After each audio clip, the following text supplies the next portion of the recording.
Shri T K Rajagopal, ഇങ്ങനെ ഒരു സാഹചര്യം സർക്കാരിനെ സംബന്ധിച്ചുണ്ടാകും എന്നത് വളരെ വ്യക്തമായിരുന്നു. 14-ന് മുൻപ് നിലപാട് അറിയിക്കാൻ സുപ്രീം കോടതി നിർദ്ദേശിച്ചിരുന്ന സാഹചര്യത്തിൽ ഇപ്പോൾ സർക്കാർ ആചാര സംരക്ഷണത്തിന് അനുകൂലമായിട്ടുള്ള നിലപാടിലേക്ക് എത്തുകയാണ്. ഇത് ഏറെക്കുറെ പ്രതീക്ഷിച്ചിരുന്നതാണ്.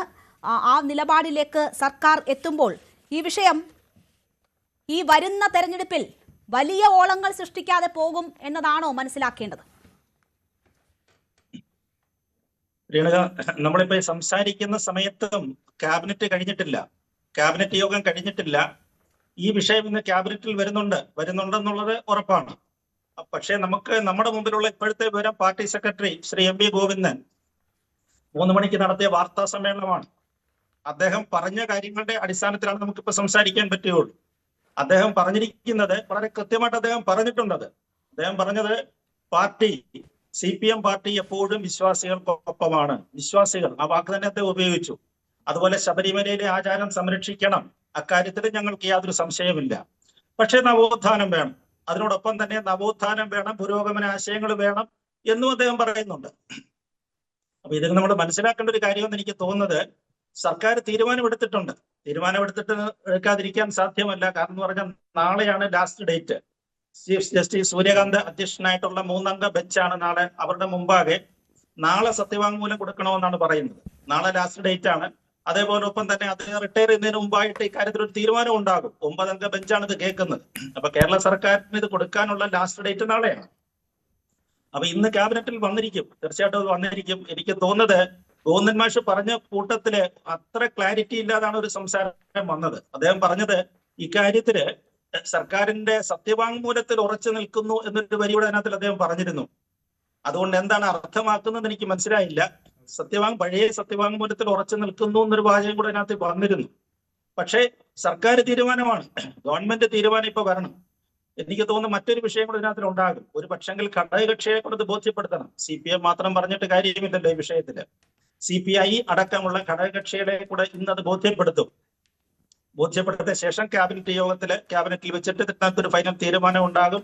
എന്തായാലും അനുകൂലമാണ് യുവതീ പ്രവേശന ഈ വിഷയത്തെ സംബന്ധിച്ചിടത്തോളം സർക്കാരിന്റെ നിലപാട് മാറ്റം വരികയാണ്. നമ്മൾ പറഞ്ഞില്ലേ യു-ടേൺ അവിടെ സംഭവിക്കാൻ പോവുകയാണ്. തീർച്ചയായും ആവർത്തിച്ചുള്ള മാധ്യമങ്ങളുടെ ചോദ്യത്തിന് വ്യക്തമായ മറുപടി ഈ സൂചിപ്പിച്ചതുപോലെ CPM സംസ്ഥാന സെക്രട്ടറി നൽകിയില്ല. പക്ഷെ അദ്ദേഹം ആവർത്തിച്ചു പറഞ്ഞത് ഞങ്ങൾ വിശ്വാസികൾക്കൊപ്പം എന്നാണ്. അദ്ദേഹം പറഞ്ഞ കാര്യങ്ങളിൽ നിന്ന് മനസ്സിലാകുന്ന ഏക കാര്യം ഞങ്ങൾ മുൻ നിലപാടിൽ മാറ്റം വരുത്താൻ പോകുന്നു എന്നതാണ്. വിശ്വാസികൾക്കെതിരായ യാതൊന്നും തന്നെ കോടതിയിൽ സ്വീകരിക്കില്ല എന്നതാണ്. ബാക്കി വ്യക്തത ഉണ്ടാകട്ടെ. ഈ പറഞ്ഞതുപോലെ മന്ത്രിസഭാ യോഗം നടക്കുന്നതേ ഉള്ളൂ. വ്യക്തമായ മറുപടി എവിടെ നിന്നും ഉണ്ടായിട്ടില്ല. കോടതി കഴിഞ്ഞ തവണ ഈ കേസ് പരിഗണിക്കുമ്പോൾ തന്നെ മന്ത്രിമാരോട് ഉൾപ്പെടെ ആവർത്തിച്ച് ചോദിക്കുമ്പോൾ അവർക്ക് ഈ വിഷയത്തിൽ വ്യക്തമായ നിലപാടില്ല എന്നത് കൃത്യമായി നമുക്ക് മനസ്സിലാകുന്നതായിരുന്നു. ഞാൻ മറ്റ് അതിഥികളിലേക്ക് കൂടി പോവുകയാണ്. അഡ്വക്കേറ്റ് പ്രശാന്ത് പത്മനാഭൻ, നോക്കൂ, ഇത് ഒരിക്കൽ നമ്മൾ ഈ വിഷയം ചർച്ച ചെയ്തതാണ്. ഈ ദിവസം എന്ന് പറയുന്നത് വളരെ പ്രധാനപ്പെട്ടതാണ്. തെരഞ്ഞെടുപ്പ് അടുത്തിരിക്കുന്ന സമയത്ത് ഈ വിഷയം വീണ്ടും ചർച്ചയാകുന്നതിന്റെ പ്രാധാന്യമൊക്കെ പറഞ്ഞിരുന്നു. ഇവിടെ ചില കോൺസ്റ്റിറ്റ്യൂഷണൽ വിഷയങ്ങൾക്ക് ഉത്തരം തേടുകയാണ് കോടതി ചെയ്തിരിക്കുന്നത്. അവിടെ 7 പ്രധാനപ്പെട്ട ചോദ്യങ്ങളാണ് കോടതിയിൽ നിന്നും ഉണ്ടായിട്ടുള്ളത്. ഇന്ന് സംസ്ഥാന സെക്രട്ടറി ചൂണ്ടിക്കാട്ടുമ്പോൾ ഈ 7 പ്രധാനപ്പെട്ട ചോദ്യങ്ങളാണ് ചോദിച്ചിരിക്കുന്നത്. യുവതീ പ്രവേശനത്തിന് അനുകൂലമാണോ അല്ലയോ എന്നൊരു ചോദ്യം ചോദിച്ചിട്ടില്ല കോടതി എന്നൊരു കാര്യം സൂചിപ്പിക്കുന്നുണ്ടായിരുന്നു. അപ്പോൾ ആ വിഷയത്തിൽ കൃത്യമായ മറുപടി നൽകാതെ കോടതി ചോദിച്ചിരിക്കുന്ന കാര്യങ്ങൾക്ക് മറുപടി നൽകാൻ സർക്കാരിനെ സംബന്ധിച്ച് കഴിയുന്ന ഒരു സാഹചര്യം ഉണ്ടാകുമോ? തീർച്ചയായിട്ടും സുപ്രീം കോടതി ഇന്ത്യയിലെ അവസാനത്തെ ഭരണഘടനാ വിഷയങ്ങൾ തീരുമാനിക്കുന്ന കോടതി ആയതുകൊണ്ട് നിയമത്തിന്റെ വ്യക്തത വരുത്തുക എന്നുള്ളതാണ് സുപ്രീം കോടതി ചെയ്യുന്നത്. ഓരോ കേസിലും ഓരോ നിയമപ്രശ്നങ്ങളാണ് വരുന്നത്.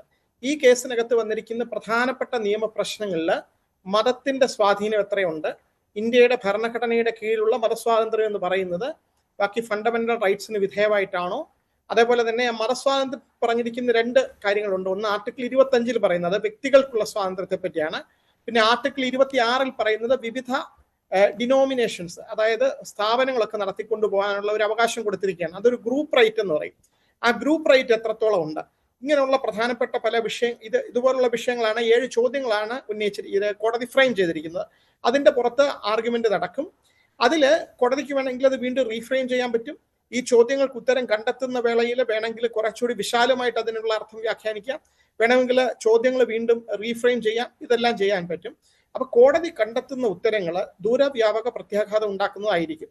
കോടതി ഇപ്പോൾ മതത്തിന്റെ സ്വാതന്ത്ര്യം, ഭരണഘടന തന്നിരിക്കുന്ന മതസ്വാതന്ത്ര്യം അപരിമേയമല്ല, അത് അപരിമിതമല്ല, അതിന് ചില റെസ്ട്രിക്ഷൻസ് ഉണ്ട്, റീസണബിൾ റെസ്ട്രിക്ഷൻസ് എന്ന് പറയും. ബാക്കി എല്ലാ മൗലികാവകാശങ്ങൾക്കും ഉള്ളതുപോലെ ചില ന്യായമായിട്ടുള്ള കടിഞ്ഞാണുകൾ അതിനുണ്ട്. അത് ഭരണഘടനയിൽ തന്നെ പറയുന്നുണ്ട്. പബ്ലിക് ഓർഡർ, ഹെൽത്ത്, മൊറാലിറ്റി എന്ന് പറയുന്നുണ്ട് ആർട്ടിക്കിൾ 25.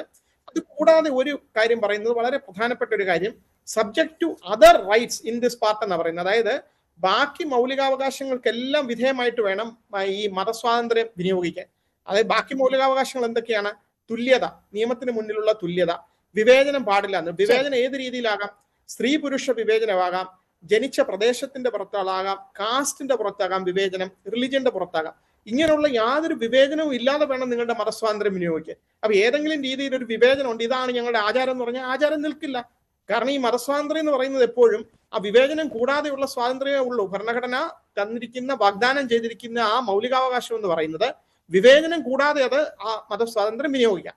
ഡോക്ടർ അംബേദ്കർ ഈ ഭരണഘടന അസംബ്ലി ഡിബേറ്റ്സിൽ പറഞ്ഞത്, നമ്മൾ ഈ മതസ്വാതന്ത്ര്യം എന്ന് പറഞ്ഞ് ഈ ഭരണഘടനയിൽ പറഞ്ഞിരിക്കുന്നത് ഒരു റെസ്ട്രിക്റ്റഡ് മീനിങ് കൊടുക്കണം. അതിന് ചുരുങ്ങിയ ഒരു വ്യാഖ്യാനം കൊടുത്തില്ലെങ്കിൽ ഉണ്ടാകുന്ന പ്രശ്നം എന്താണെന്ന് വെച്ച് കഴിഞ്ഞാൽ, ഓരോ മതങ്ങൾക്കകത്ത് ഒരാൾ ജനിക്കുമ്പോൾ മുതൽ മരിക്കുന്നത് വരെ എങ്ങനെ ജീവിക്കണം എന്നുള്ളതിനെ പറ്റി വലിയ ഒരു കാര്യം പറയുന്നുണ്ട്. ഹിന്ദു മതമാണെങ്കിലും ക്രിസ്തു മതമാണെങ്കിലും ഇസ്ലാം ആണെങ്കിലും ഒക്കെ അതെല്ലാം മതസ്വാതന്ത്ര്യത്തിന്റെ കീഴിൽ വരുമെങ്കിൽ പിന്നെ തുല്യത എന്നുള്ള വാക്കിന് യാതൊരു അർത്ഥവും ഇല്ലാതാവും. ഭരണഘടന വാഗ്ദാനം ചെയ്തിരിക്കുന്ന ബാക്കി മൗലികാവകാശങ്ങൾക്കൊന്നും യാതൊരു അർത്ഥവും ഇല്ലാതെ ആയിപ്പോ. അതുകൊണ്ട് മതസ്വാതന്ത്ര്യം എന്ന് പറയുന്ന ആചാരാനുഷ്ഠാനങ്ങളൊക്കെ അനുശാസിക്കുന്ന പോലെയൊക്കെ ആളുകൾക്ക് ഫോളോ ചെയ്യാം. എവിടെ വരെയാണ്? ആ സ്വാതന്ത്ര്യം നിങ്ങളുടെ മൗലികാവകാശങ്ങൾക്ക് വിരുദ്ധമായിരിക്കരുത്. വിരുദ്ധമാണെങ്കിൽ അത് നിൽക്കില്ല, ഭരണഘടനാ വിരുദ്ധമായി പോകുന്നത്. അതാണ്. തീർച്ചയായും അങ്ങനെ വളരെ വിശാലമായ പരിശോധനയാണ് ഈ വിഷയങ്ങളുമായി ബന്ധപ്പെട്ട് സുപ്രീം കോടതിയിൽ നടക്കുന്നത്.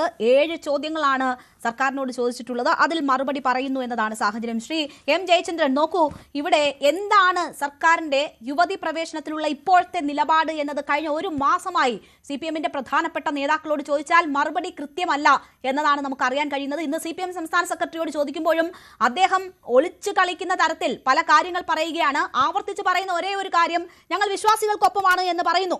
മറ്റൊരു കാര്യം കൂടി അദ്ദേഹം ചൂണ്ടിക്കാട്ടി, അത് ഈ നിലവിലത്തെ സാഹചര്യങ്ങൾ പരിശോധിച്ചുകൊണ്ട് സർക്കാർ ഈ കാര്യത്തിൽ ഒരു നിലപാട് പറയും എന്നതാണ്. അങ്ങനെ സാഹചര്യം അനുസരിച്ച് നോക്കി നിലപാടെടുക്കേണ്ടുന്ന വിഷയമാണോ ഇത്? അങ്ങനെയൊന്നുമല്ല. സുവ്യക്തമായ നിലപാട് സംസ്ഥാന സർക്കാരിന് ഇക്കാര്യത്തിൽ ഉണ്ട് എന്നുള്ള കാര്യത്തിൽ ഒരു സംശയവും വേണ്ട.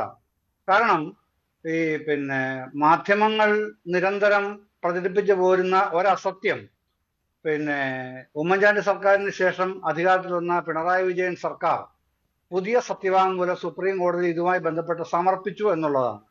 അങ്ങനെ ഒരു സംഭവമേ നാളിതുവരെ ഉണ്ടായിട്ടില്ല.